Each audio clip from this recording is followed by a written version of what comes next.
We're going live right now on YouTube. All right. So, how did USA and France cripple Haiti forever? You know what I'm saying? What's up, motion picture? Keep doing your thing. Like, a lot of people, you know what I'm saying? I received some messages from people saying, how can Haiti continually blame, or Haitians blame USA for what's going on in Haiti? And I'm going to break it down to you guys real quick. I'm just trying to get my books lined up so you guys can check me out when in the mirror. Woo, them things look mean boy in the background. All right, so, oh yeah, you guys can't see what I'm doing, but here you go. I'm just, you know what I'm saying, fixing my books. You guys can get a good look at it. Those three books right there, Win in the Mirror, 7 Types of Queen King Desire, and Courage to Believe. Make sure you stay in the wire, man. Woo-wee! Now check it. How did the USA cripple? And I'm gonna give you facts, and you guys can go research it, and do what you have to do on your own. You know what I mean? And also, the shirt I have on is Courage to Believe International. I'm gonna get into why I'm wearing this shirt. My chess club, C2B Chess Club, the youth chess club, we started some years ago in Pompano Beach, Fort Lauderdale, Miami. Now in Atlanta. All right. First of all, for those who don't know, Haiti was the first country in the Western Hemisphere to get their independence. You know, to fight and win, defeat USA. You know, USA backed France, who was the #1 superpower of the world. Haiti beat France, Spain, and Britain, right? In several wars. Haiti was riddled with battles. I mean, I'm talking about, you know, if you really think about it, what country can actually withstand fighting, you know what I'm saying, 20 wars, 20 battles in 12 years? Can nobody do that? Can nobody actually sustain themselves by fighting tons and wars, lives being lost, fathers, leaders, generals, you know what I mean, being killed or maimed? But somehow, somewhere, Haiti withstood the greatest firepowers of the time.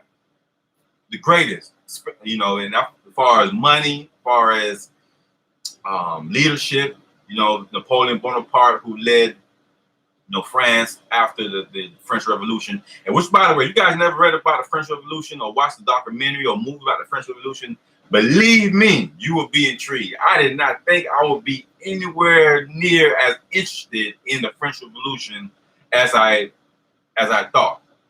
The French Revolution actually, man, when you hear and study the French Revolution that took place, you know, I know the king got his head cut off in 1793. I know that, King Louis XVI. When I first found out that the king got his head cut off after the revolution, and then come to find out the queen got her head cut off during the revolution, that showed me that, you know, these French people were ruthless at the time. They were ruthless. They didn't care. They did what they wanted to do and how they wanted to do it. Like for real. Like, they just did not have any morals when it came to how they treated black people. We were seen as below them, under them. You know, we were considered scum. We was not even human. And that's how they felt about people who were mixed with French and African. So mulattoes. They thought that much of mulattoes. So you can only imagine how these French people, some people call them French, no, another term, but I'm not going to say it. But keep it PG-13. But they really didn't care, and so they thought even less of all black Africans. So with that being said, when Haiti defeated France in the Haitian Revolution that started, some people say 1791, but really 1790, because there was a letter between Toussaint and Dessalines that was found out dated 1790 that something great happened. You know, the fight has started. So being that 1790 to 1803, the fight, all those years, man, you know, it's crazy. So when the United States government also felt as if that Haiti could not continue this black supremacy, black excellence, that a lot of us don't even learn in school. They purposely hide They purposely hide the greatness. They purposely hide the black excellence of Haiti. You know what I'm saying? Haiti was seen as the pearl of the Antilles. And in case I didn't mention, you know, as this video is called How the USA, France, and, you know, the world superpowers crippled Haiti. Haiti was the #1 colony in the world, the richest colony in the world. Now, before we had all these civilized, quote unquote, civilized states and countries in the western part, because, you know, Africa was already established thousands of years. You know what I mean? Whether you go from the west coast, you know, in the Dahomey, Benin, or, you know, south in Congo, Angola, Zaire, you know what I'm saying? Or Kemet, Kush, you know, Egypt, Ethiopia, you know, what we know as Egypt, Kush, Kemet, and Ethiopia as Kush.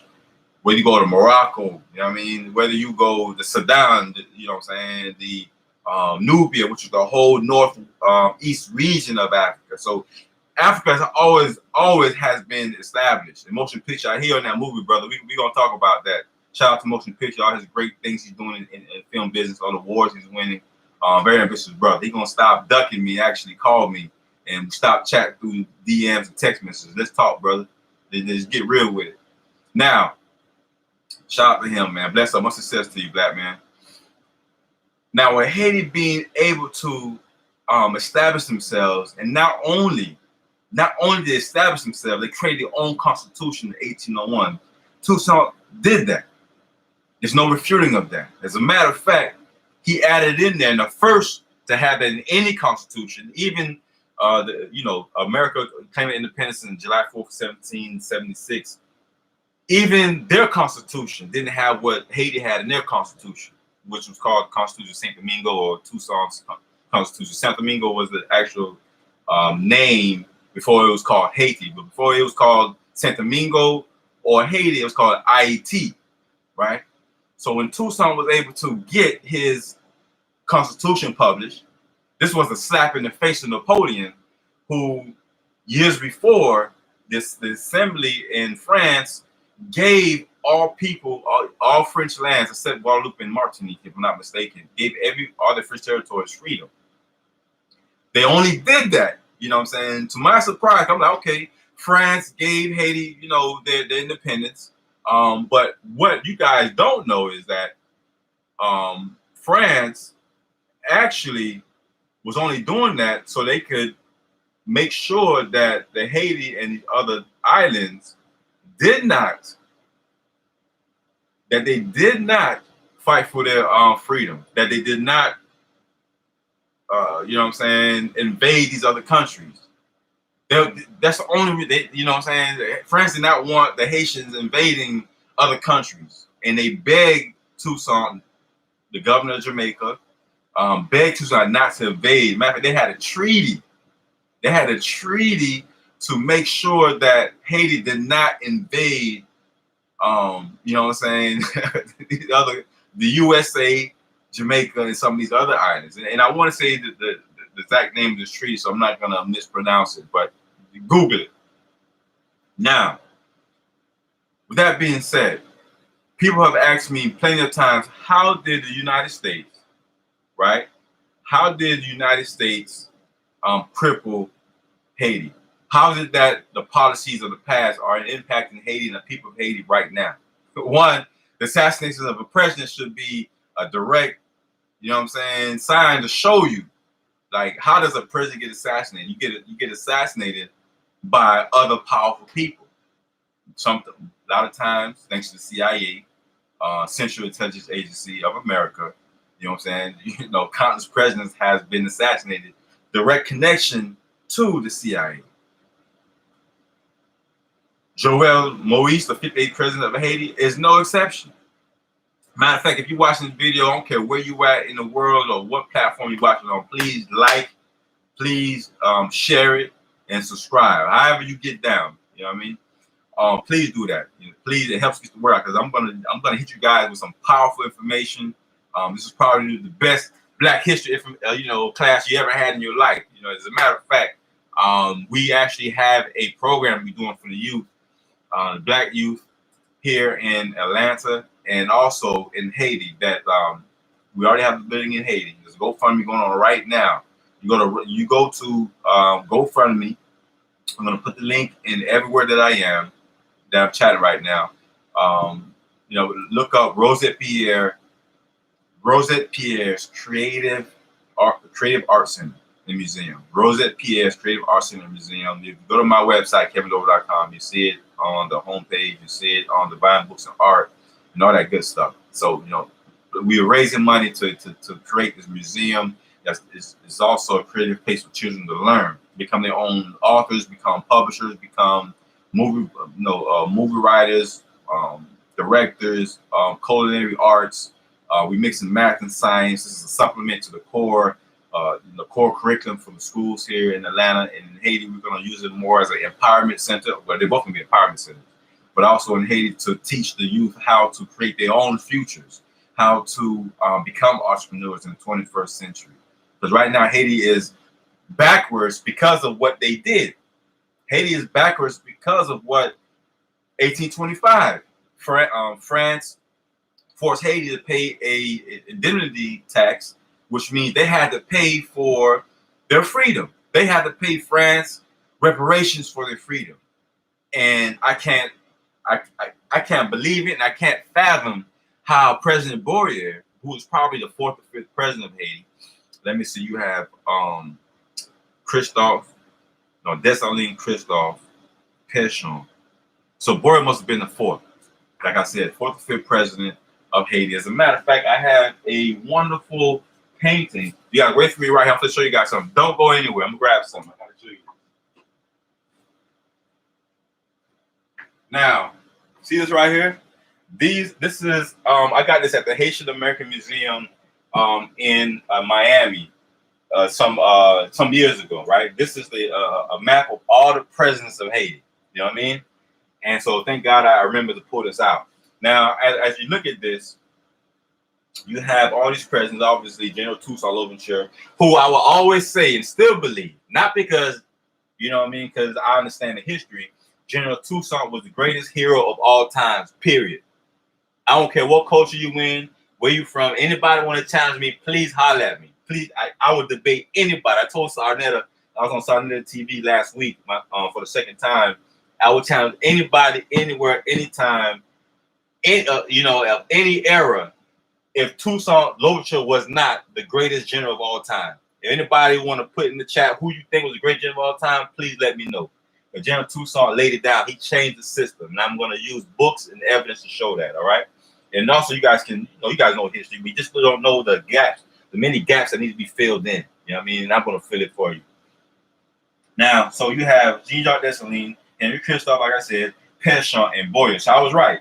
He was the 4th president. His name was Jean Pierre Boyer, and he was the president from 1818 to 1843. This president, and he was forced to do it. He was forced to adhere to what France wanted. You know, they came to Haiti with 20,000 ships with guns and cannons and said, hey, if you want to be recognized and don't want to be invaded by France again, you have to pay us 150 million francs. Mind you, the Louisiana Purchase was of the Louisiana Territory that gave America 15 plus states.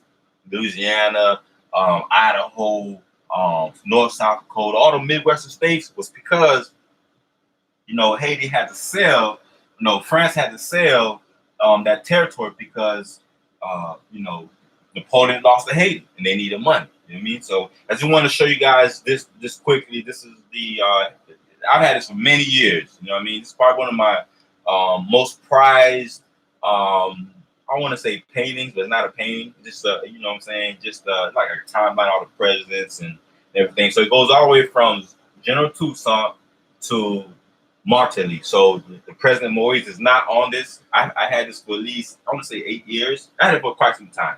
But anyway, and while I'm on the subject, see that painting behind me right here? So I got a big presentation on Napoleon Bonaparte. Move my book out the way. I have a big presentation on Napoleon Bonaparte versus General Toussaint Louverture on this Friday. This very Friday I have a big presentation, and you all know who's the greatest hero. But I'm going to actually, present a case for him. That he was actually a good soldier. You know what I mean? I'm not going to take that away from him. He was definitely about his business, but he was also a very complex individual, like most great men are. You know what I'm saying? Most great men are complex individuals. They're not just simple. They're not like, basic people. There's a lot of components to them. And and the fact that he was one of the people that was the driving force behind reinforcing slavery. He reinforced slavery in 1802. Was it 1802? He reinstated slavery. Now, by him doing that, Toussaint had no choice. Toussaint had no choice but to fight Napoleon when he reinstated slavery. You know what I'm saying? In the French islands, which was kind of like, why would you do that? Why would Napoleon want to bring back, bring back slavery after they just abolished it? I tell you why, because he only did it for the benefit of France. Napoleon only operated when things benefited France. Everything he did was for the benefit of France. It wasn't to fill his pockets. It was to get France rich and make them look good. He always had Napoleon did a great job making himself look good. If they had Instagram back in the 19th century, late 18th century, Napoleon would have been flicking up selfies all day, all night. This man played a grip to a painter called Jacques Louis David, who actually painted the original painting of what you see right here, which is called Crossing the Alps. And just a quick little story about him, and this goes along with how they crippled Haiti. So just follow along. One thing about Napoleon was that he was a propaganda specialist. He was a master at propagate, propaganda. You know what I mean? Like, there was a saying that Goebbels from Germany, who worked with Hitler, that if you tell a lie enough times, a big lie enough, if you keep repeating a big lie, it's going to become the truth in time. You know what I mean? And so they got that from him, because he always spread lies about, how great he was, and how big and tall and massive he was, how handsome he was. And he was a short, pudgy guy with, a short neck, but he had a beautiful mind. He had a mind of, I wouldn't say a beautiful mind, but let me take that back, because of him, millions of people died around the world. So I don't understand how French people will actually honor him to the degree that they do. You know what I'm saying? This guy was a tyrant. He was a racist. He was a dictator. You feel me? But at the same token,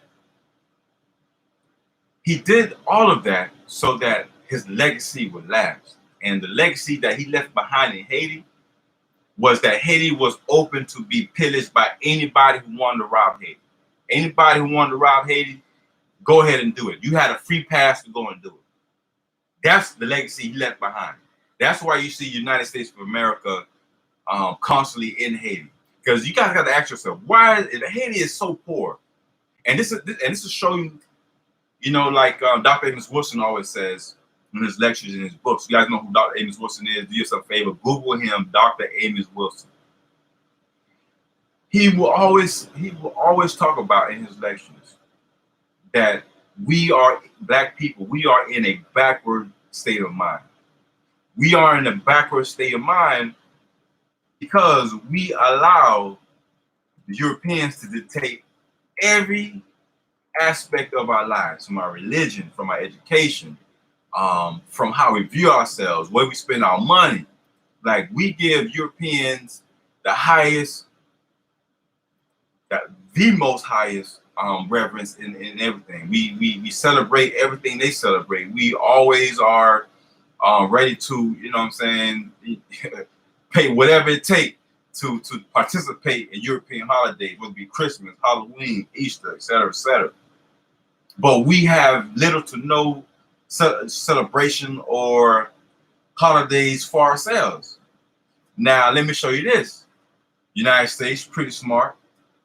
Thanks to President Obama, Bill Clinton, or former President Obama, Barack Obama, I have to think about what his first name was, former President Bill Clinton, former President George Bush, and current President Joe Biden. What they all have in common? These gentlemen are all devils. if not just devils, the devil worshippers. Because of them, hundreds of thousands, if not millions of people died around the world. Hundreds of thousands of people died in Haiti. If you don't think people dying in Haiti, it's not going to have an impact on us here in America or in Jamaica or in Ghana, Nigeria, Togo, wherever. If one person died anywhere around the world, we should all be impacted by it. But the success of the backwardness that Dr. Amos Wilson always talked about, that's going on in Haiti, that's going on in America and around the world, in the African diaspora, we are numb to the pain and suffering of our people. So that alone, due to the propaganda of Napoleon, that alone sets the tone for us to turn our backs to Haiti or look down upon Haiti. Instead of us looking up and say, man, let's go help our people, we are looking down upon Haiti. Not even knowing the glory days of the island, the pearl of the Antilles, the richest colony in the world, producing 40% of the world's sugar, 60% of the world's coffee. And this came with a heavy price. So ever since these colonial powers, way before the 1884 convention, the Berlin Conference, the convention, whatever you want to call it, but it was a Berlin Conference, 1884, where they literally sliced up Africa. They sliced up Africa. Everybody can pick, you know what I'm saying? Pick what you want. Because they couldn't all be in Haiti. Haiti, everybody was going out to Haiti. Why? Because it's one of the richest fertile grounds in the world. One of the few places in the world that grows mangoes damn near 12 months out of the year. Nowhere does that in the world. Be number one rice exporters at once upon a time. Number one. Now Haiti can't even grow its own rice. So how can you tell me that the policies of back in the day isn't impacting Haiti right now as we speak? Ladies and gentlemen, it is. It is impacting Haiti. It is impacting economically. It is impacting how we see ourselves and how we respect other people, you know how we see ourselves in a positive light.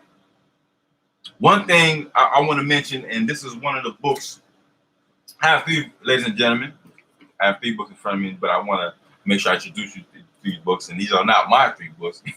My three books are right there. But this book here, The Black Jacobins, Jacobins, Toussaint Louverture, and the Haitian Revolution. This book here is probably one of the best written books, definitely one of my favorite books, by C.L.R. James. C.L.R. James. Powerful book. Brother from Trinidad published a book in 1920. I want to say, let's see what year it was. Very long time ago. I want to say 1920, 1936. All right. This particular edition was republished in 1963, but it was originally published. I'm not seeing the year here. It was definitely in the 30s, 1930s. Okay, 1938. So I was right. 1938 was the original publication of this book, Black Jacobins. And he only made another edition when he added towards the end what happened with Cuba and Castro, how revolutionary Fidel Castro was. And he was of African descent. A lot of people don't know that. He had a heavy African bloodline. You think about it, Cuba was colonized by Spain. Spain was also one of those countries that was trying to colonize Haiti. But in Spain, they actually massacred like 10, 11 million Africans in Cuba. So Fidel Castro power came from wanting to revolt, wanting to fight against that. You follow what I'm saying? So this is definitely something that was a game changer, you know what I'm saying, in Cuba. But in page, I want to say page, give me 1 second. There's a page that I marked in this book that I really want you guys to hear. And it reminds me so much of Marcus Garvey. I want to say it's 294, 264. Okay. Check this out, brothers and sisters. You guys want to listen to this. Now this is how Gangsta Toussaint was. And this, I'm just gonna read like 2-3 sentences. But you want to hear this and look this up yourself. Matter of fact, do yourself a favor. get this book. All right, get this book. You know what I mean? The Black Jacobins. If you're into history, get the Black Jacobins. If you're not too big in history, but you still want to be inspired, definitely get my book here, The Wind in the Mirror. Matter of fact, C.L.R. James is quoted in this book, but also the top soldiers of the Haitian Revolution. Jean-Jacques Dessalines, Henry Christophe, General Toussaint Louverture are featured in this book. Amongst other people, you know what I mean? Why? Because they represent people who've seen themselves as great. They seen themselves great, and they did things that were great that equated to their vision. Because you can talk all day and night. I'm blessed to be a blessing, blessed coming in, blessed going out, blessed and highly favored.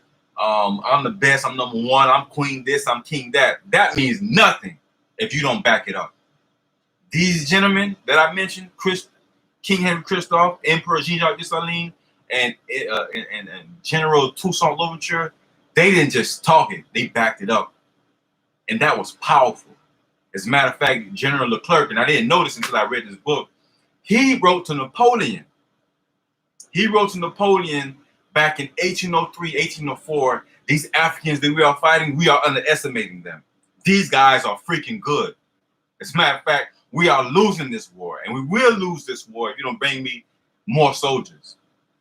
They are a rebellious people who are well-disciplined soldiers and that were extremely brave and courageous.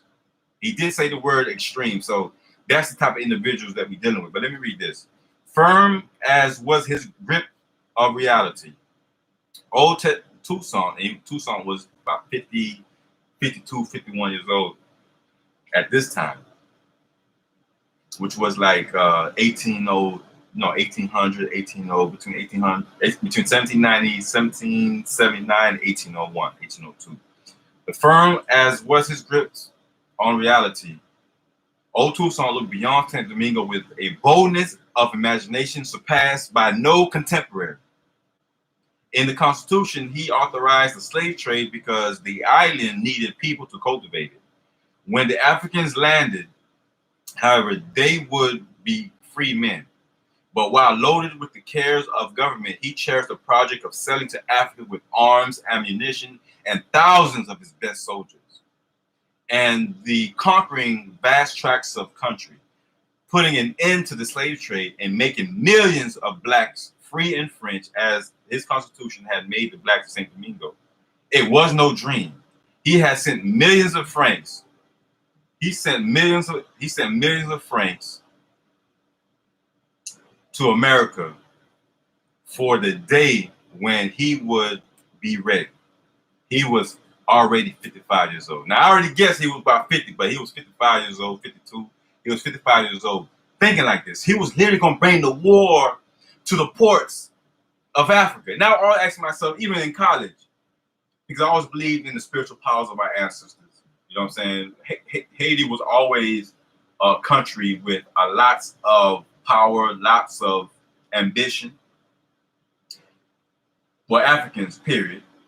And when I was in college, I asked myself, why would Haiti or any country in Africa, why didn't our brothers and sisters fight?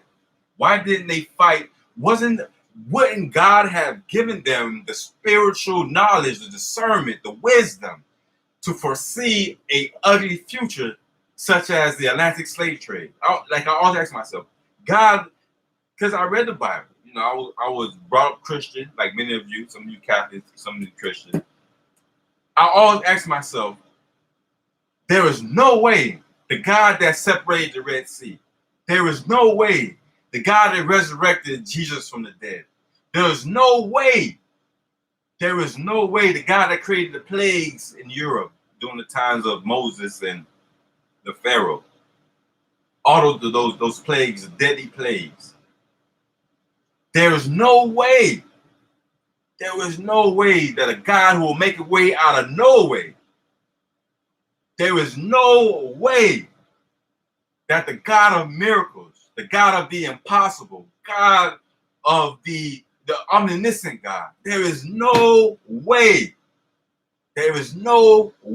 God did not tell our brothers and sisters in Africa, somebody, some prophet or prophetess did not tell them or warn them and prepare them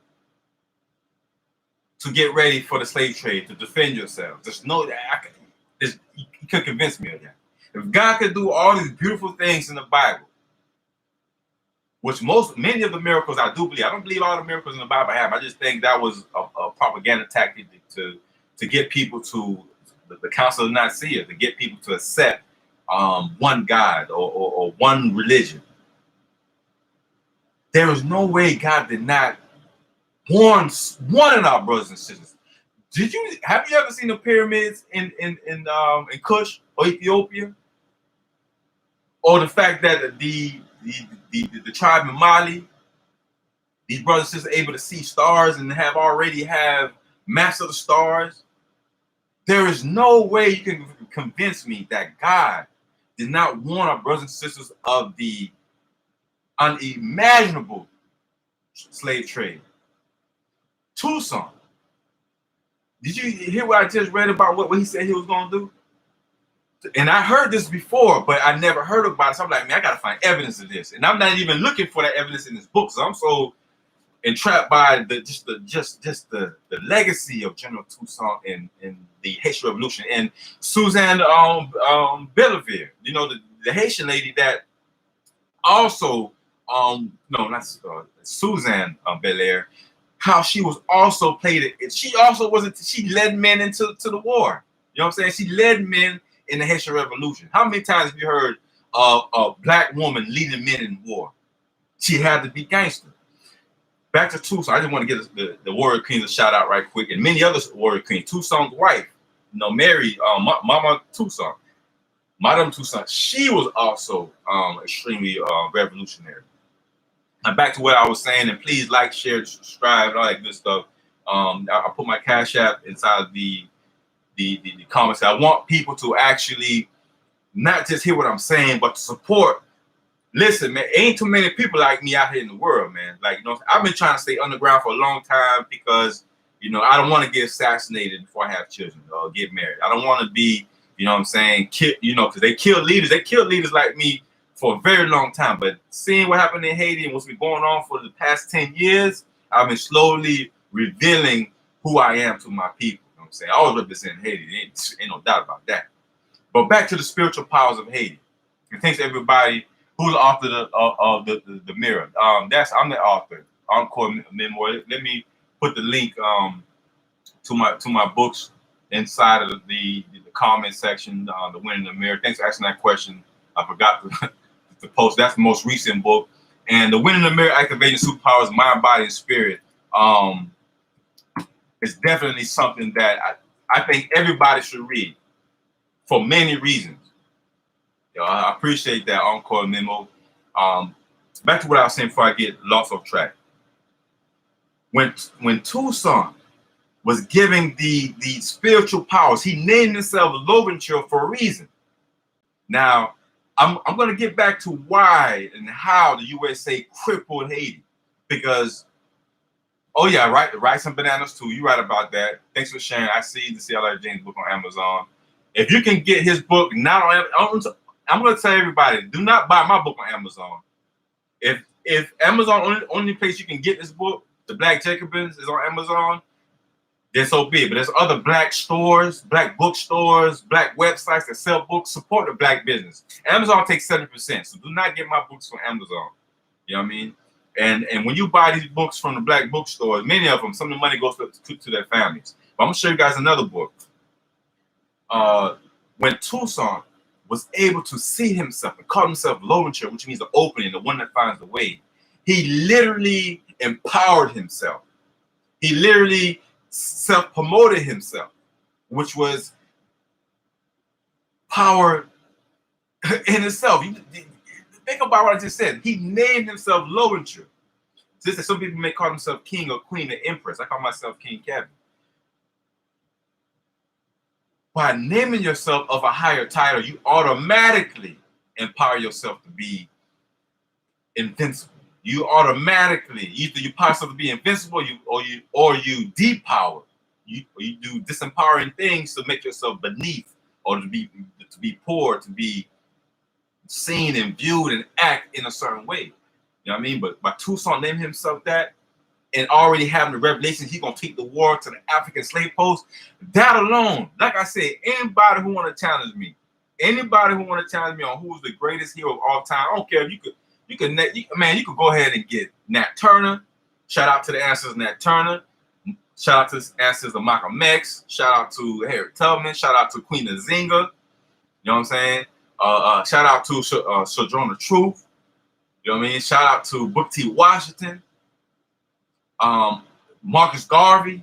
You can name anybody. You could Shaka Zulu. Anybody you can name. I could put up a great fight on why General Toussaint Louverture was the greatest hero of all time. You can name Napoleon Bonaparte, whoever, Alexander the Great, which he really wasn't the great. He was a homosexual and a pervert and tyrant. But that's a whole other thing. But the fact that Toussaint had a revelation, look, we may have acted slow, didn't act at all in stopping the slave trade. But now that I got a grips on the world and the world's attention, I'm going to take this war to the slave ports. We're going to stop this. Today, we're going to stop this. So when the world superpower got a hold of that, Thomas Jefferson, the third president of the United States, Napoleon Bonaparte, the first consul of France and the greatest power in Europe, probably the biggest leader Europe ever had, they knew that they had to stop Toussaint by any means necessary.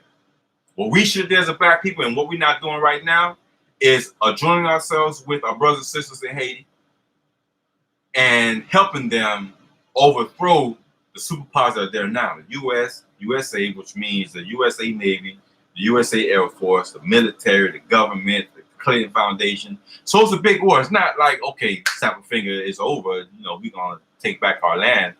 Haiti has some of very extremely evil and powerful people that is taking over, that is ruling it right now as we speak. And it's for a reason. As I mentioned earlier in the video, Haiti is not the poorest country in the Western Hemisphere that they keep projecting through the media, whether it be print media or televised media. It is not the poorest country in the Western Hemisphere. Haiti is perhaps the richest country in the hemisphere, but you won't hear that. You're not going to hear that on CNN. You're not going to hear that on Fox News. Unless they're conscious. They got a brother, sister that's conscious. They're not going to tell you that. All they're going to tell you is that Haiti is the poorest country in the hemisphere. Why they got to tell you that? Because the Jewish companies, the Jewish entities that own the media, all the major media platforms of the world, the biggest ones, those Jewish families have an agenda. And they in cahoots with America, they in cahoots with France. See, Jewish, they played a big part in the slave trade. Big part. Matter of fact, this first ship that came to the U.S. called, Good Ship Jesus, was a Jewish-owned ship in 1619. Don't believe anything I'm saying. Google it yourself. So Haiti has, in order for France and U.S. to be successful, in order for U.S. to thrive, for us to, like, because I'm in America, for the U.S. to thrive the way it is and to continue, Haiti has to fall. Haiti has to fail. Haiti has to look poor. Look at what's going on in the Senegal. Look what happened in Namibia. Look what happened in Somalia. You know what I mean? The Congo. The country has to look crazy. It has to look out of order. It has to look disorganized, corrupt. It has to. Because then it makes it easier for the white savior, for the white Jesus to come, to make it look like they're saving the people, to make it look like they're civilizing the people. Countries that are already civilized need civilization. They already civilized. They already got their own country. They have their own ethics, their own constitution.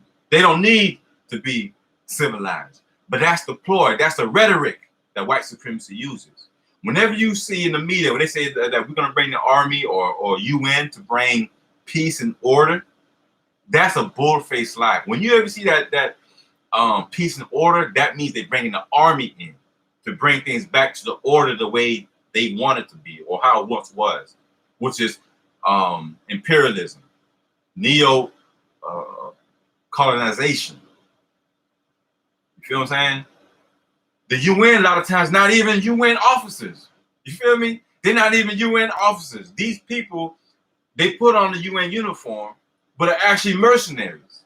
If you hear the atrocities going on around the world by UN supposedly soldiers, it is deplorable. They got degenerates in uniform, killing, raping, robbing the natives. They did it in Haiti, 1950, 1934. Not only did they rob Haiti of 500,000 gold francs from the Haitian National Bank and brought it to Citibank in New York for safekeeping, where Haiti never got. Matter of fact, there should be a lawsuit right now going after that. At least the gold that they stole and put in New York for Citibank. Haiti not only had to pay that 90 million francs, 150 in turn that was reduced to 90 million francs. They had to get a loan from France at a high interest rate just to pay this so-called loan, or this extortion, which really was. They had to pay for this extortion. They had to get a loan with a high interest rate from the country who extorting them. Look how backwards that is, man. I really wish that Boyer, the president, that he would have fought France, even though he might have won. But hey, we're gonna fight to the end. If this is how y'all feel, you guys gonna put this demonic tax on us, knowing that we trying to grow as a country. Can't no country develop from something like that. You gonna fail hands down every single time. Every single time. When you have a country that can't put, you know what I'm saying, lift up economically, can't start their own banks, can't start their own schools, can't build their own roads because the taxation system is not working. You got foreign companies and organizations mining and just robbing the country. Don't even want to pay the people $1 a day. Big country, Levi's jeans, they want to pay the people $2 a day. People working 8-10 hours can't make $2 a day. You selling jeans $30-$40. You see how this country is getting rich. You know what I'm saying? So the whole economic enslavement of the people that happened in the early 18th century in Haiti going on today. It's not the white gold of sugar. You know what I'm saying? Today it's jeans. It could be making different parts for cars or whatever, cheap tennis shoes, whatever the case may be. They are strictly and robbing Haiti blind, legally robbing Haiti blind. And now they rob Haiti of a president. And by the way, he's not the first or only president that ever was assassinated in Haiti. You feel what I'm saying? There were plenty of presidents assassinated in Haiti. You know, I can think of at least 5 on top of my head. And Emperor Jacques Dessalines was one of them. You know what I'm saying? So definitely love to answer. I see a lot of comments here on see a lot of comments here. My GoFundMe there on. All right, I was trying to look it up. What? All right, so Mary, what were you trying to look up? Please tell me what you're trying to look up so I can go and ask that question. Who is the author in the mirror? Answer that question. Thanks for sharing. All right, rice and bananas, definitely. Oh yeah. Uncle Memo, she, you know, wherever that is, you definitely engaged in this conversation. So these types of things, man, it's so much went on, and they really man, listen, these bloodsuckers would never let Haiti go. There's too much money. Haiti has tons of iridium. Iridium is one of the most precious metals of the world. The hardest metal of the world. It's anti-corrosion, the heat resistant. They use it for spaceships and airplanes and military weapons. It's a number 2 source of iridium outside of I believe South Africa. Is the other source, but Haiti is the only source in the Western Hemisphere. Why they gotta go way to Africa when they can go ahead and steal out iridium here? It's worth $6,000 an ounce. 6,000 an ounce, man. I remember doing the math the other day. You know, a ton is worth like I want to say like $29 billion or something like that. It's ridiculous. Haiti is flooded with richness, flooded with pride, flooded with history.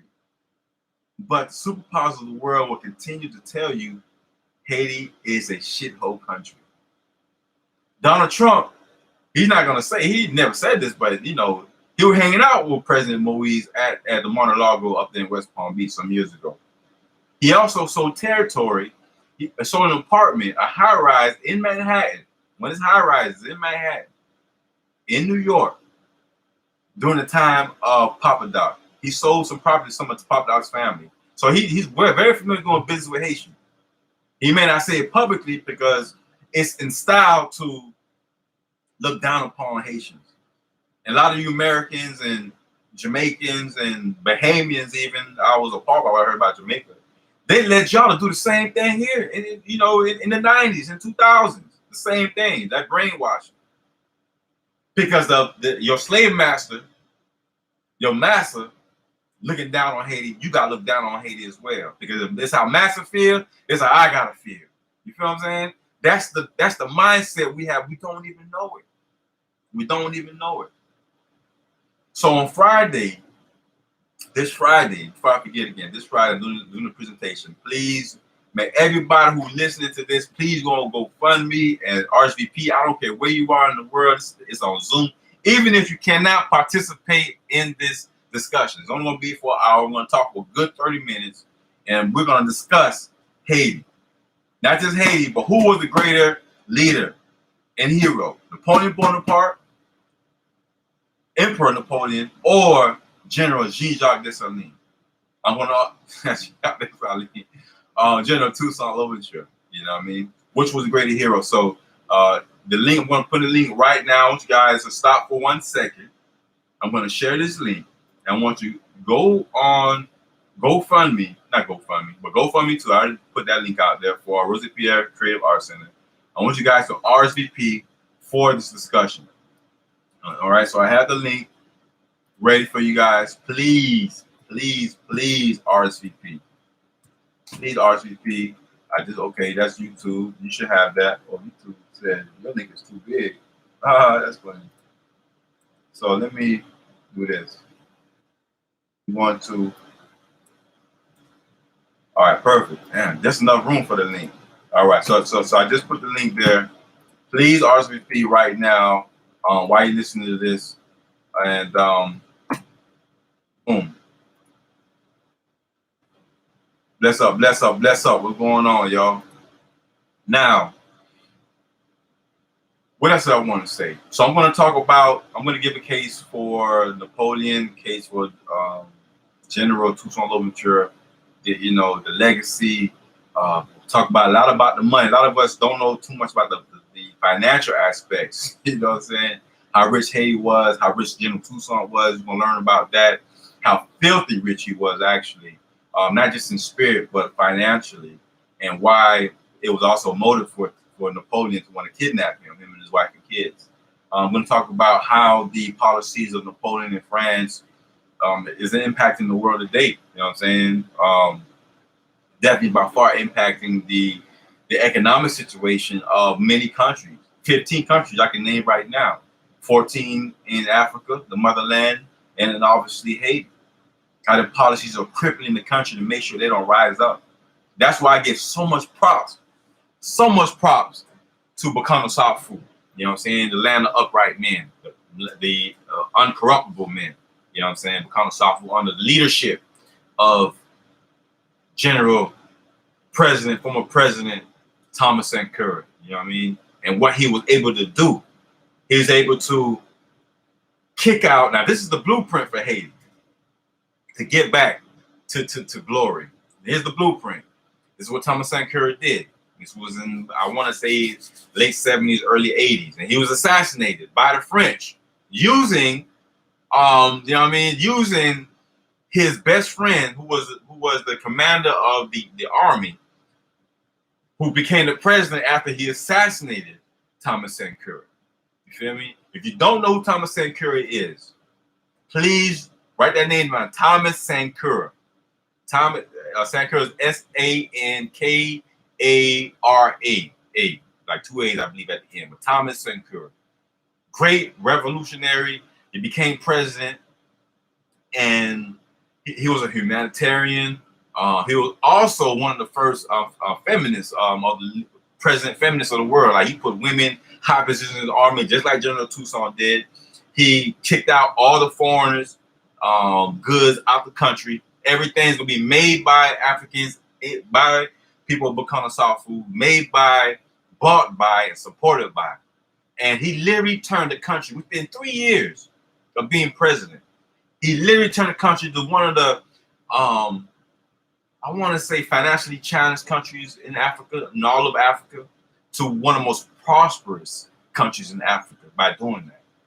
He refused all IMF loan, the International Monetary Bank of the world. Who a lot of people think, oh, the IMF is going to give 500 million, a billion, you know what I'm saying? 10 million here, 100 million. No, when they do that, when the country accepts those loans, like Haiti has been doing under these puppet presidents, because if you become the president of Haiti and you refuse to take that money from the IMF, you're not going to become president and you're going to get wiped out. The Thomas Sankara refused that money, knowing that those loans are curses. Yeah, in big numbers. But if you don't pay those loans back, now they gonna come and confiscate your land, your water source, your light source, your infrastructure, your agriculture. Toussaint understood for him to be successful, for Haiti to be successful and thrive and be prosperous and be able to compete in the international market. He knew that.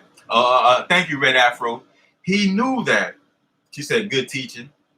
Appreciate it. It's always good to compliment people who's doing something good and positive. We too cheap as black people in compliments. We need to be complimenting ourselves and other people, like for real. So thank you for that. I love when my brothers and sisters, my kings and queens, compliment each other and obviously my work. Thank you for that. I lost my train of thought there, but General Toussaint, right? He knew that through agriculture was the only way. It's the only way Haiti was going to be prosperous because the land was too fertile. He knew international business. He traveled different countries. He understood what was winning, what caused a country to win, what caused a country to lose. And it's a misnomer. Oh, he reinstated slavery in Haiti.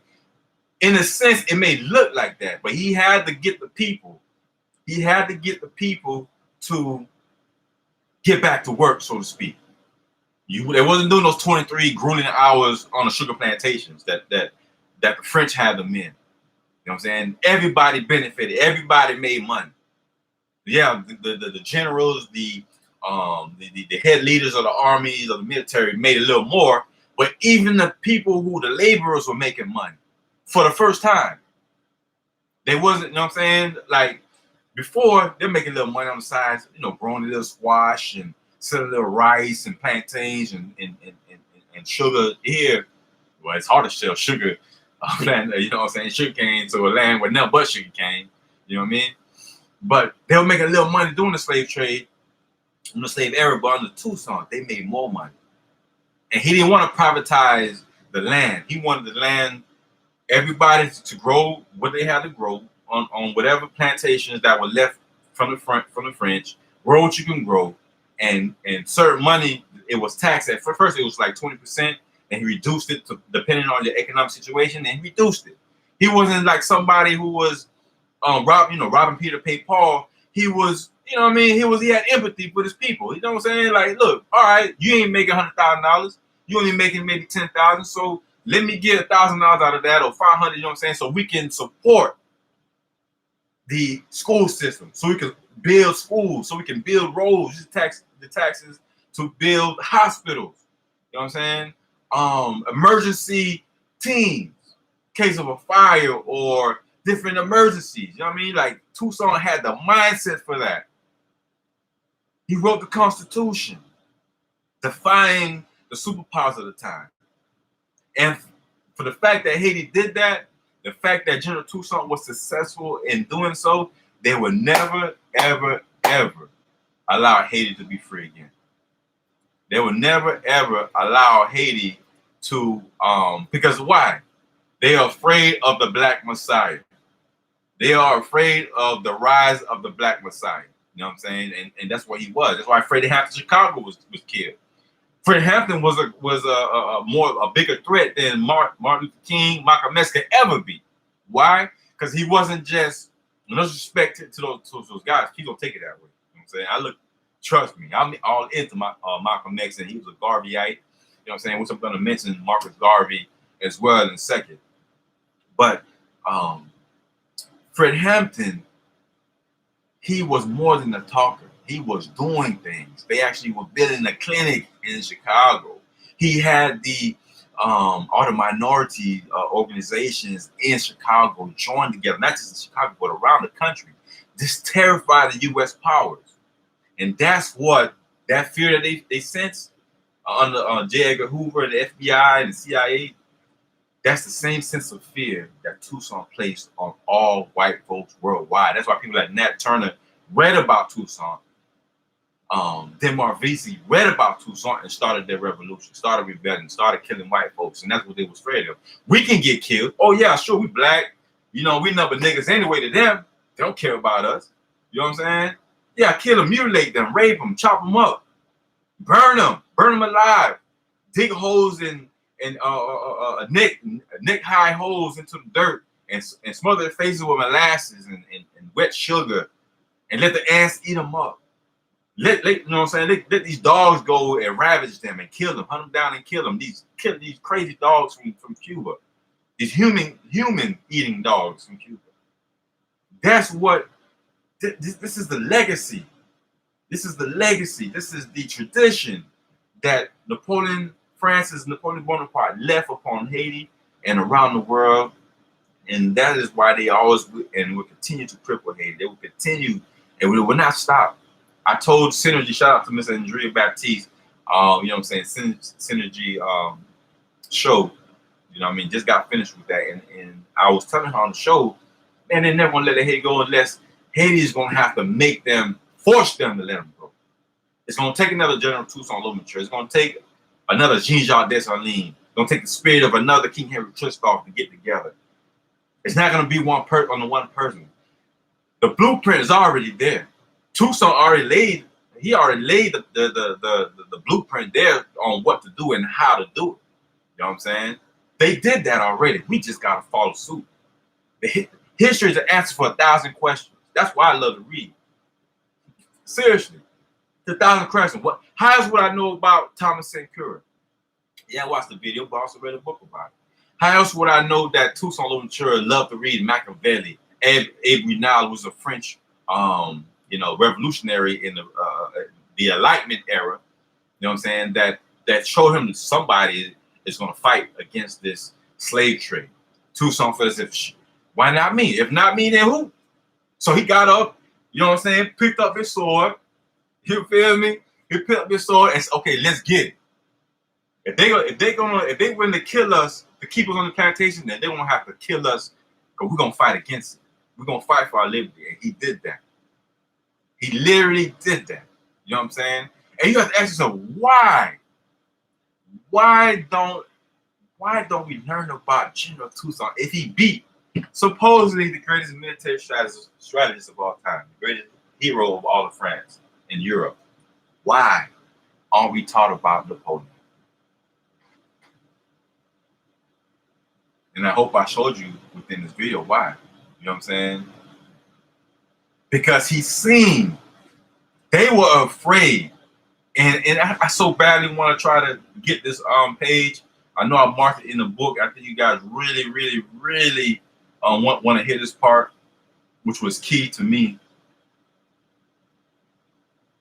And it was like, aha, you know what I'm saying? Because it goes along what I've been saying about my book, The Wind in the Mirror. You know what I'm saying? And I wish I would have read what I read in this book before I published this book. But at least I acknowledge C.R.R. James in The Wind in the Mirror and the quote that he gave. But let me tell you something.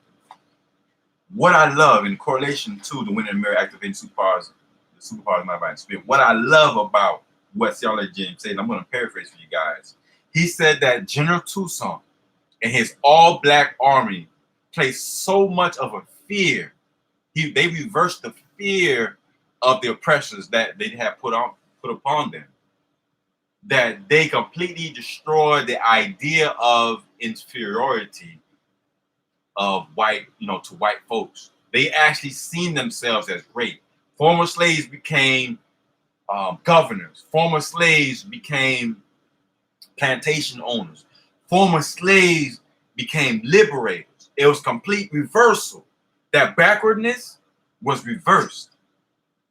And that's why you have things like the Willie Lynch letters, you know what I'm saying, to make black people see it and think themselves as inferior. That's why you have that there. But General under the leadership of General Toussaint, that mirror was broke. That broken mirror of inferiority was destroyed. So Britain, USA, and France had to spend millions of dollars, possibly billions, equivalent to billions of dollars a day.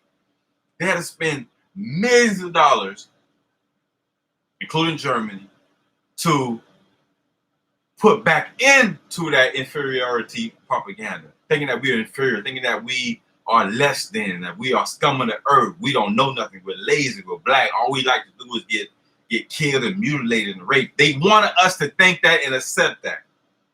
They want us to think and accept that we were savages. But the fact that Toussaint completely shattered that BS propaganda, that degenerate ideology, they could not stand it. And they had to spend money to try to get that back again. So that's why I love General Toussaint Louverture. That's why I love Haitian Revolution. As a matter of fact, Haitian Revolution was not the only revolution in the world. There was the Tacky Revolution in Jamaica. You know what I'm saying? And it wasn't a big revolution that Toussaint literally sparked the flame that ignited the world, ladies and gentlemen. These white devils, many of them weren't the devils, they was definitely demons. They were going to do whatever it took. And you can see during the Civil War with the Confederates against the Union, and the war ended in 1865. As a matter of fact, Frederick Douglass was going to move to Haiti before the Civil War took place. But when the Civil War took place, he couldn't move, and he wanted to stay here in the country where he figured the people needed him. These people would go through any length to keep us in prison. Any length. It didn't matter how many people died. It didn't matter how many children were murdered. How many people were drowned and set on fire. They were going to do that. And Toussaint understood the rapacious appetite for money and power that these white folks had, and he used it against them. And he knew that they were going to stop at nothing. They were going to share no expense. How do you say that? Spare no expense. Spare no expense at keeping us enslaved. If they got to kill 100,000 of us, they got to kill 500,000. For them to get rich, they're going to do it. That earthquake that happened, that quote unquote earthquake that happened in Haiti, man, let me tell you, I've been telling y'all this since 2016, man. That was not a man-made earthquake. That was not a man-made earthquake. They purposely did that. They purposely did that because they knew it would cripple Haiti, which they successfully did, and they'll be able to dig and get more of the gold, more of the iridium, more of the oil, more of the natural resources out of the soil of Haiti. You know what I'm saying? It killed 300,000 people and wounded, what, 500,000? Man, they don't care about us. You black. When you going to wake up? Dr. Frances Wilson told us this in her book, The ISIS Papers, in her lectures. Man, they don't care about you, man. You black. You are expendable. You can be destroyed. All we want to do is to be consumers, to be the slaves, to be the driving of the workforce behind our ideas so we can continue to get rich. So our kids continue to go to college. Our families continue building homes, buying properties, real estate, you know what I'm saying? Money in the bank, scholarships paid for, children prospering, marriages and all of that. For them to continue, it's like we are subsidizing, you know what I'm saying, their success through our enslavement and stupidity for not wanting to pick up and read a book. Not wanting to pick up a brother that has fallen. Booker T. Washington said in his book, Up from Slavery, if you want to be lifted up, lift someone else up. When we are able to get back to that, then we will overcome the powers in Haiti. Then we'll overcome the powers in Africa or here in America. If we're not concerned about especially our children, Atlanta just shut down all the parks for the summer for the kids. What is kids gonna play at for the summertime? Where? And we don't have no economic response to it. Well, they'll figure it out. The parents figure it out. Yeah, the parents gonna figure it out. And juvenile detention, the kids going to jail and prison, killing each other. The reason why the parks got shut down because the 17-year-old kid got shot and killed over the weekend. So Mayor Keisha Bottoms shut down the parks until further notice. Who knows how long that's going to take place? Look at this title of this book, Black Majesty, by John Vindercook. Now, this is extremely rare book. As a matter of fact, when you open it, you can see how thick the pages are, and that they were cut out with some sort of machine. This was not mass produced. It's an extremely rare book. And one day I'll tell you how much it's worth. Extremely rare book. It probably costs more than most of your entire libraries. And this book is about King Henry Christophe. This book is about King Henry. This is a biography of King Henry Christophe. Now, before I leave, I'm gonna give you guys a quick closing of what my main man, Marcus Garvey said, the Pan-African brother.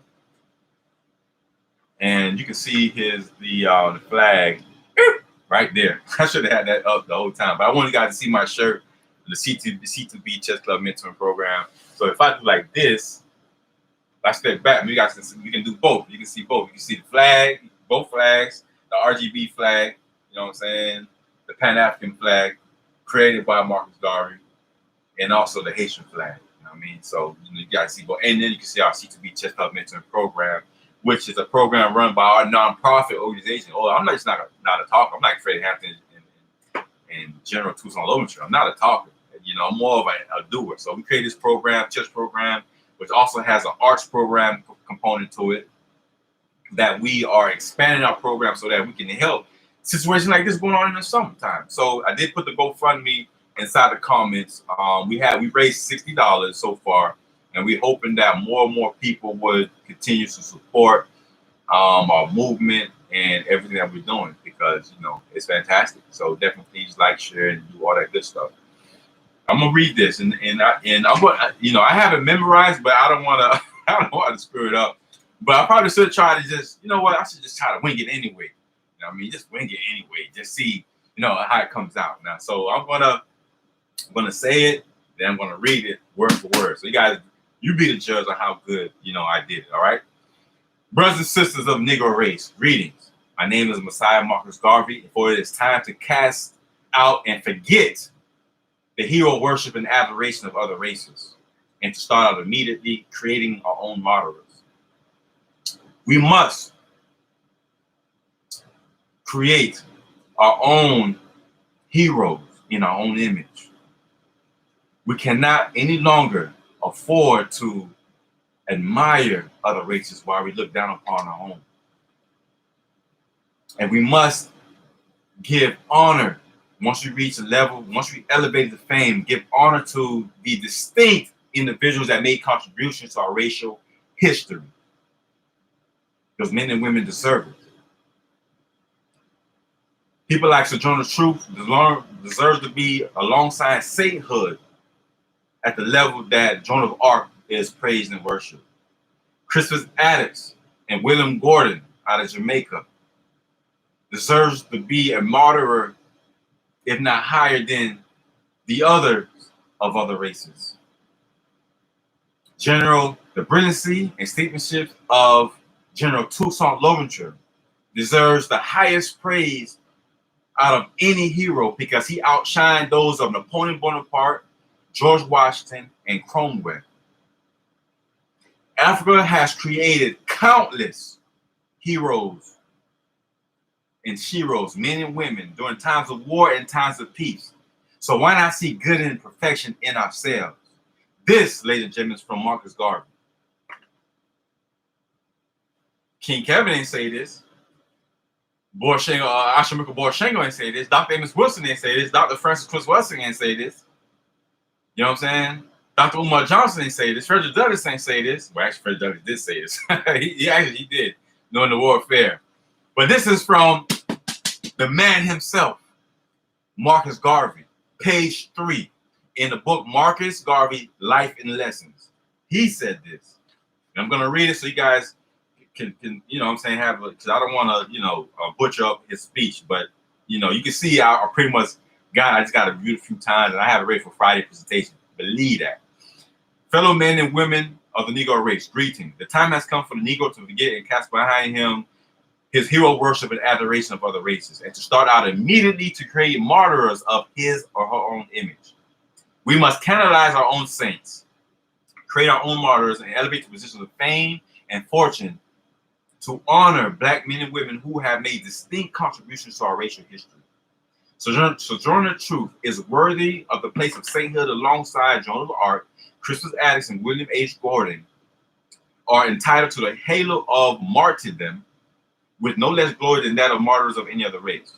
General Toussaint Louverture's brilliancy as a soldier and statesman outshone that of Cromwell, Napoleon Bonaparte, and George Washington. Hence, he is entitled to the highest place amongst heroes of all men. General Toussaint now, Marcus Garvey saying this. Africa has produced countless numbers of men and women in war and peace whose luster and bravery outshine that of any people. Then why not see good perfection in ourselves? Think about it, ladies and gentlemen. That's Marcus Garvey. Why not see perfection and goodness in ourselves? The system has brainwashed us not to think of ourselves as perfect, people of perfection. The way our ancestors see themselves in Kemet, the way they see themselves in the land of Kush, the Dahomey, South Africa, Congo, Angola, Morocco, Mali, the great warrior tribes of Mali. They wanted to dismantle that because they didn't want us to ever think of ourselves as high, as nowhere near their level. When we were surpassed them in anything you can name. We were the first astrologers, first agriculturalists, first historians. We used a lot of oral history, speaking our history and keeping tradition going. The first agriculturalists, the pyramid builders of the world. There's over 100 pyramids along the Mississippi River. There's a book called The Natives. There's a book called The Natives, and it's up here in my bookshelf somewhere. But I read it. It's about Native Americans and just the history, and you'll learn that there was multiple Thanksgivings. You know what I'm saying? And Thanksgivings really meant the massacre of an Indian tribe. So every time they had a massacre, they had a parade for it. They had a feast for it. Until Abraham Lincoln said, no, we're going to have one Thanksgiving. That's why we celebrate one Thanksgiving instead of 10 throughout the year. This is facts, ladies and gentlemen.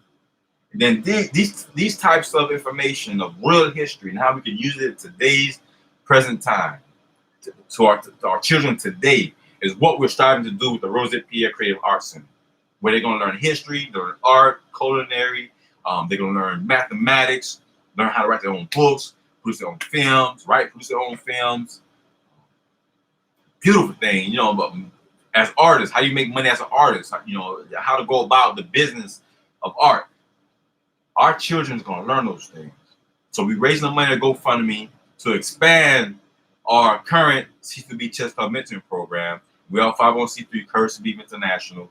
I'm going to paste the link in YouTube. I can't paste this link in Facebook and Instagram because they banned my links.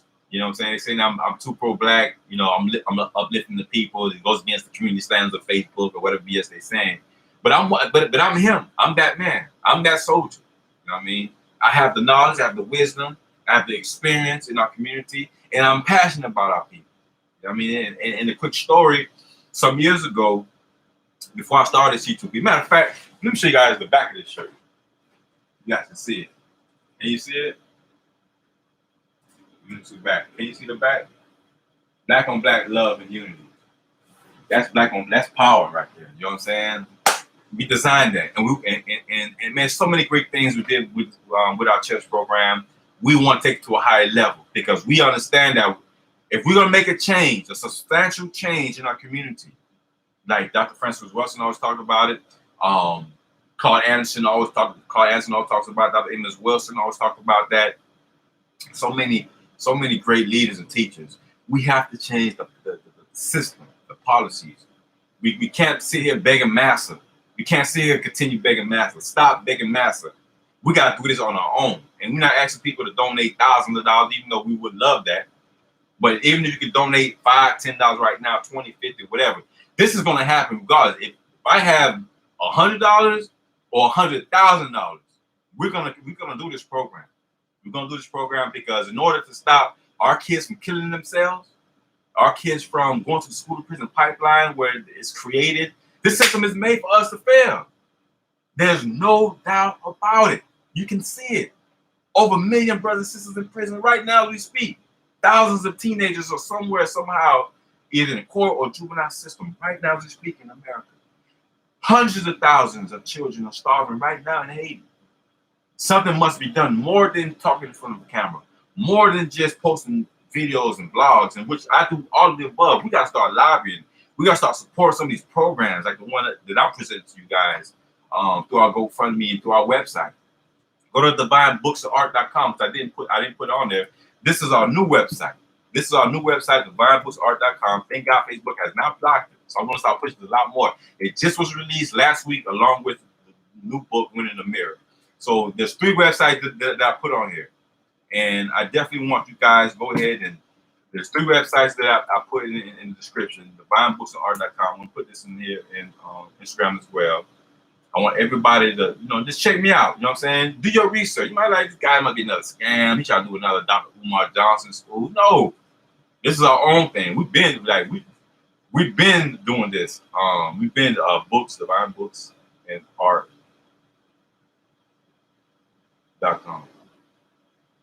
All right. So I put the website up there, divinebooksofart.com. You know what I'm saying? That's the new website. You know what I mean? So I'm leaning a lot more on this website because it directly coincides, which reminds me, I gotta put that on the homepage. I should write it down right now if I forget. Let me write this down on my notepad. Add homepage, Rosette Pierre Art Center. Rosette Pierre Art Center homepage. We're really pushing it because it coincides with what we're doing with kids, and I'm inviting artists from all over the world to submit their art to the website. Submit their it could be whether you're an artist, like a painter, or you're a literary artist as an author or writer, plays, fashion designer. If you're a model, you know what I'm saying, please submit your pictures, videos, whatever case may be. If you are, you might have art, math as art, so be it. I'm interested in all of that because we want to use this as a platform to open up the minds. There's so much negativity, in our homes, our communities, and schools. We open up the minds, you know what I mean? So we're going to do this. And I definitely feel as if there's going to be a lot of celebrities taking part in it and seeing the history. You guys Google it, CourageToBelieve.com. Google it. Courage to Believe International is the actual organization name that we started 5-6 years ago. And we host the annual Black on Black Crime Solutions panel. Please look us up, support us one way or the other. I got to get going. I've been on here about 1 hour and 20 minutes, which is pretty cool because I have so much to say. But please, do not forget, go to Eventbrite and register. Tell your friends to register. Look up King Kevin Dorival, or look up the. Actually, you might see it more under the General Toussaint Louverture or Toussaint Louverture versus Napoleon Bonaparte. Do a search, you see it. Follow me on Facebook, Instagram. I'm always posting the links on my YouTube, Twitter. It's everywhere on my website. Just support a brother. Get those numbers up. Shout out to the Haitian American Museum of Chicago for giving me this opportunity to spread light and truth. And man, love you, all right? So y'all be blessed, be encouraged. And don't forget, man, pick up a book. You know what I mean? Somewhere, somehow, somewhere. Liberation is around the corner. Yeah! I like that. I kind of like that. Okay, yeah, share that. La, la, la, la.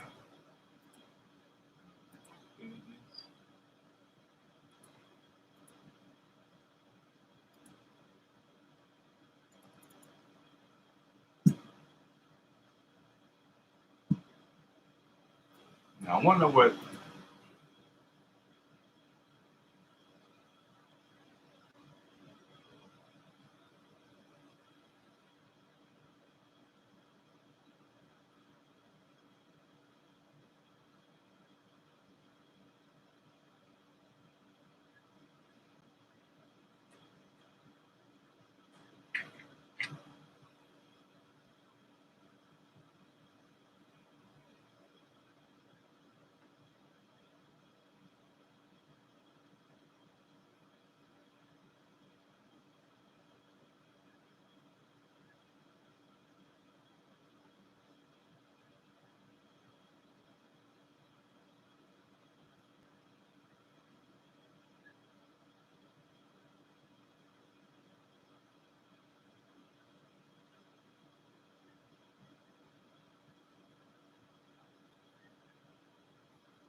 don't know why.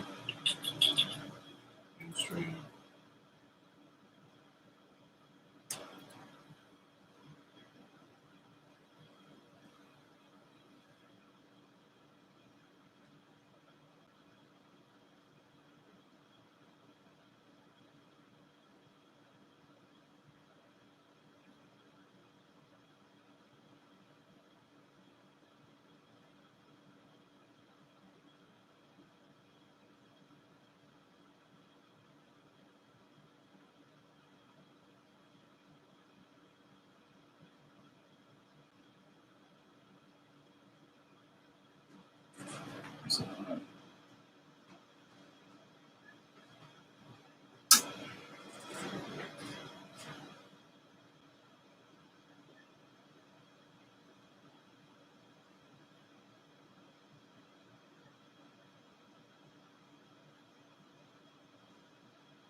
I'm still recording, but it won't stop.